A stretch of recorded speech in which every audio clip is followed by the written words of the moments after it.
Sagantaa BBC Afaan Oromooti. Nu waliin tura.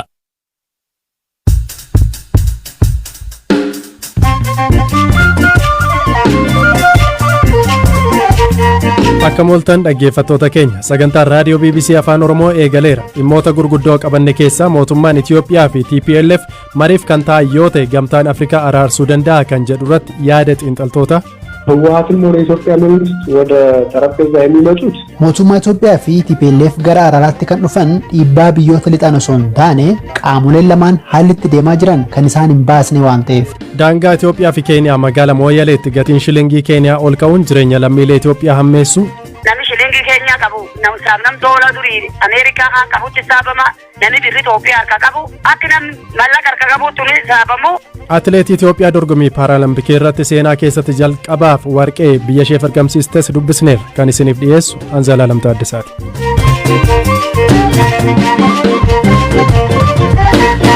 Ka jalqabaatiin Ameerikaan ibsa har'a kenniteen hanga ammaatti namootni 122 ta'an Afgaanistaanii bahuu ibsite. Major General William Taylor ibsa Pentaaganii kennaniin dilbata kaleessaa qofa xiyyaarotni waraanaa 26 fi xiyyaarotni geejjibaa uummata lama lammiilee hafan 1,200 baasuuf gara Afgaanistaanitti imaluu himan. Firaafolee dhugaasa. Taalibaan biyyootni alaa lammiilee fi waraana isaanii hanga hagayya 31tti biyyattii baasanii xumura akka qaban himee ture. Biyyootni akka UK lammiilee isaanii fi loltoota bobbaasanii turan baasanii xumuruu isaanii ibsaniiru. Ameerikaan garuu hanga ammaatti lammiilee ishee boodatti hafanii fi lammiilee Afgaan deeggarsa kennaa fi turan baasaa akka jirtu himte. Ameerikaan dilbata kaleessaa lammiilee ishee 1,200 ta'an Afgaanii baasuu himte. Dabalataan reeffi loltoota Ameerikaa haleellaa buufata xiyyaara Kaabul irratti hidhattoota IS'n raawwatameen ajjeefaman har'a US'tti simatamaniiru. Haleellaan rooketii dabalataa 5 ammoo har'a buufata xiyyaarichaa irratti yaalameera. Haa ta'us humni ittisaa misaa'ilota rooketii 5 akka fashaleesse himameera.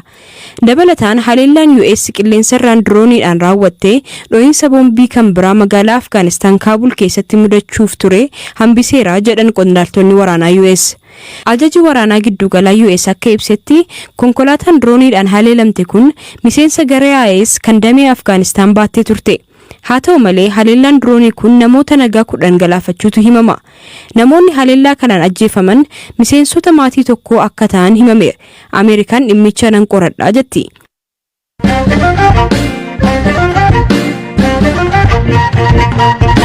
Tigist Gazaayin dorgommii Paaralampikiin Itoophiyaaf warqee argamsiisuun seenaa haaraa hojjette. Meedaaliyaan warqee atileet Tigistiin argame hirmaannaa dorgommii Paaralampikiin Itoophiyaan seenaa keessatti isa jalqabaati. Dorgommii Paaraalampikii baranaa irratti atileetonni 3 Itoophiyaa bakka bu'uun hirmaachaa jiru. Tigist qabxii argatte kanaan baay'ee akka gammadde waayila ku ammayyuu ta'anitti himte. Baay'ee gammadeera. Kana jedhee dubbachuu hin danda'u. Dorgommii isa gulaalaa irraa kan hafe dorgommii Paaraalimpikii akkanaa irratti yommuu hirmaadhu kan jalqabaa kooti. Kanaan ammoo biyya koof warqee galmeessuu kootiin gammadeera. Dorgommii T13 jedhamu irratti hirmaadhe. Dorgommiin kun namoota qaruun isaanii guutummaa guutuutti fayyummaa hin qabne yookaan rakkoo ijaa nama qabuuf kan qophaa'edha. Naannoo Amaaraa godina Shawaa Kaabaa bakka Illaan Qarsaa jedhamu keessatti kan dhalattee fi amma kilaba poolisii federaalaa jala kan jirtu Tigist ijoollummaarraa eegaltee fedhii fiigichaa akka qabdu himti. Dorgommii kanarratti Itoophiyaa bakka bu'uun dorgommii Paaraalampikii irratti kan hirmaatan namoota 3 qofa turan. Otoo namoota dabalataaf carraa fi deeggarsi kennamee dorgommii Itoophiyaan injifachuu dandeessu jiru jechuun Tigist BBC'tti himti. Namoota 20-30 yookaan isaa ol ta'anii biyyoonni dhufan hedduutu turan. Itoophiyaa irraa kan dhufne garuu nuti namoota 3 qofa. Utuu lakkoofsi namootaa dabalee, utuu deeggarsi jiraatee fi gulaala dorgommichaa irratti xiyyeeffannoon dabalataatu kennameeti dorgommiileen injifachuu dandeenyu jiru. Ijoolleen keenya baay'ee ciccimoodha. Fiiguu ni danda'u. Kanaaf gara fuulduraatti utuu kana irratti ciminaan hojjetame deeggarsi dabalataa kennamee fi lakkoofsa hirmaattotaa atileetiksii qofaa irratti otoo hin taane ispoortii gosa kamii irratti iyyuu dabalamee hirmaachuu utuu dandeenye baay'ee gaariidha. Qabxii baay'ee gaarii galmeessuu dandeenya jedhee yaada.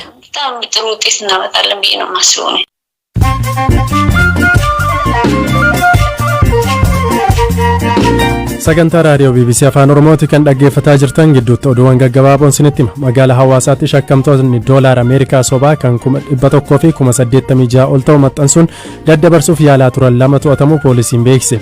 FBC'n akka gabaasetti shakkamtootni kunneen har'a waaree booda harkaaf harkatti to'atamuu Komishinarri Komishinii Poolisii Sidaamaa Komishinar Abarraa Areeraa himaniiru.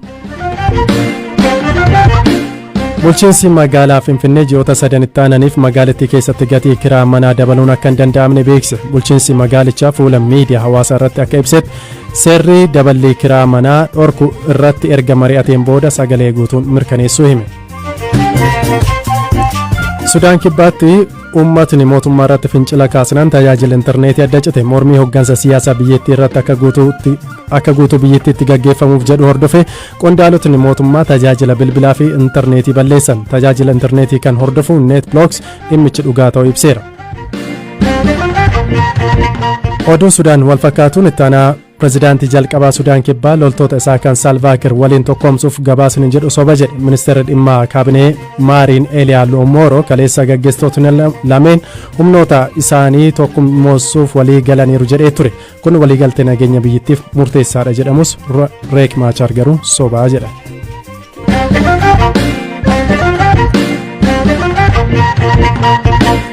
Ittaanutti yoo ceenu humnootni finciltoota naannoo Tigraay mootummaa federaalaa waliin wal waraanaa jiran TPLF gamtaa Afrikaa ni looga jechuun komatan. Komiin gareen hidhate kun gamtaa Afrikaa irratti dhiyeesse kan dhaga'ame erga gamtichi pireezidaantii duraanii Naayijeeriyaa Olusegun Obasanjoo ergamaa gaanfa Afrikaa gochuun dhiyeesseen booda.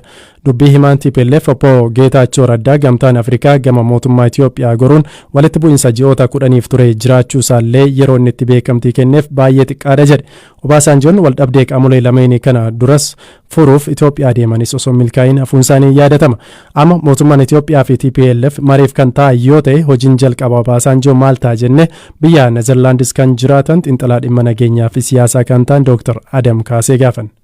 ትልቁ ስራ የሚሆነው ወደ ኢትዮጵያ ተጉዞ በፌደራል መንግስቱ በተለይ ያሉትን ባለስልጣናት hojii guddaa jalqabaa kan ta'u gara Itoophiyaa deemuun mootummaa Itoophiyaa waliin dubbachuudha. Qaamolee kaan waliinis dubbatanii filannoowwan jiran adda baasuu ta'a. Akka dhuunfaatti yoo fudhatama qabaatan yoo akka dhaabbata gamtaa Afrikaatti ammoo TPLF irraa amanamummaa dhabuu waan danda'aniif akka dhuunfaa isaaniitti of dhiyeessuu qabu. Yoo danda'ames eeyyama mootummaa Itoophiyaan hooggantoota TPLF waliin dubbatu jedhee yaada. የህወሓት ባለስልጣኖችን ማነጋገር ነው የሚሆነው ብዬ ነው የማስበው። TPLF gamtaa Afrikaa irraa amanummaa akka hin qabnee fi rakkoo kana fura jedhee akka hin amanne karaa dubbii himaa obbo Geetaachoo Raddaa himeera.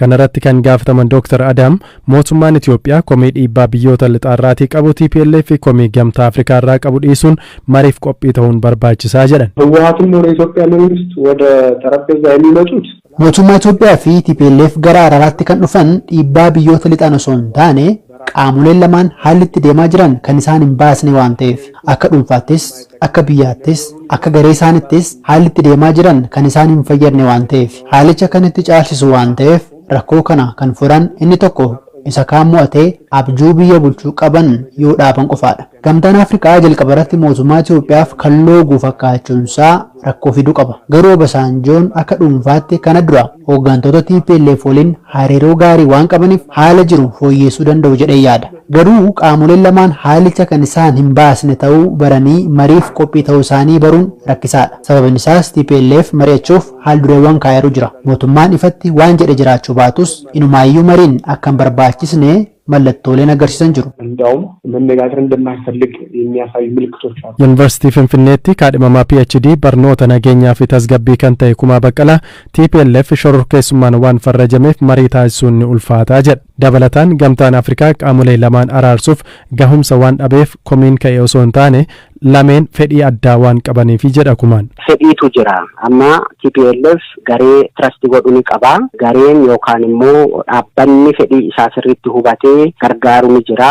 Kan mootummaa Itoophiyaatiin deeggarummoo ni jira. Assumptionii jedhutu jira amma gidduu isaanii. Kanaafuu humna hin qabanii, ga'umsa hin qabanii jedhee fudhachuu hin danda'an. Maaliif waraana keessa humni lamaan wal lolan sun yoo haalaan wal dadhabsiisanii kisaaraa hamaa irra yoo wal geessisanii dhumni isaa booda lamaanuu taa'ee waliin negotiate gochuudha wanti jiru qaama sadaffaallee dirqama hin barbaachisu jechuudha. Kanaafuu walii isaanis mari'achuu danda'u qaama sadaffaa sadarkaa ammarra jiranitti lubbuu kumaatamatu badee miiliyoonotaan uummanni buqqa'ee tarii qaamoleen lamaan walii isaanii itti dhufanii teebilii tokko irra taa'anii waliin mari'achuun ulfaachuu hin danda'ure.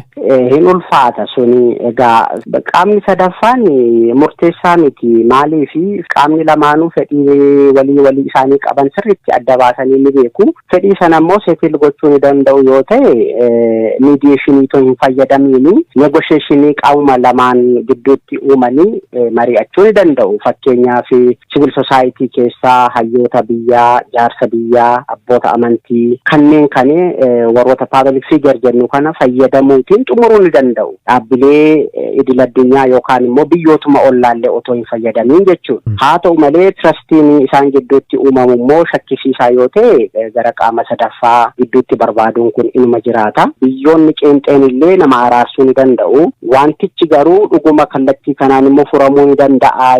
Tokko tokkoon amansiisee tokko tokkoon haa hafu jedhee wal bira darbuu danda'u inni jedhu amma yaaddoo guddaadha haala qabatama amma jiruun. Tibbana ministeera muummee Abiy Ahmed pirezidaantii Yuugaandaa Yoweri Museveenii fi pirezidaantii Ruwaandaa Pool Kaagaamee waliin marii taasisaniiru. Dr. Adam Kaasee rakkoon biyyattii mudate mariin akka hiikamu yoo barbaadames biyyootni lixaa gidduu seenurra biyyoota Afrikaan akka raawwatuuf deeggarsa argachuuf ta'uu malaa jedhan.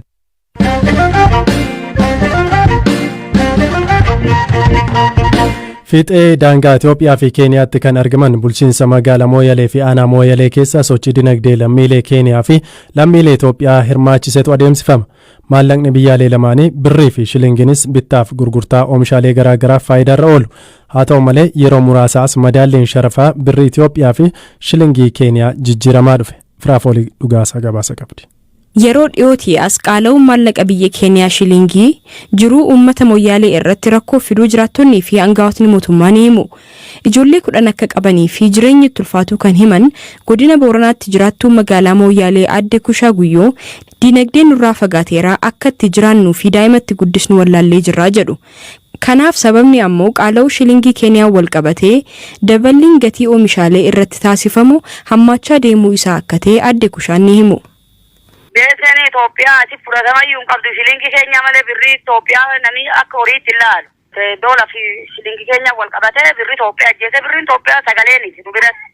Namni shilingii keenya qabu nam doolaa durii Ameerikaa kan qabutti saabama namni birrii Itoophiyaa harka qabu akka namni mallaqa harka qabuutti ni saabamu. Kanaafuu waan rakkoon tuniin eegee haaromsaati as nu qabata akka Mooyaleetti.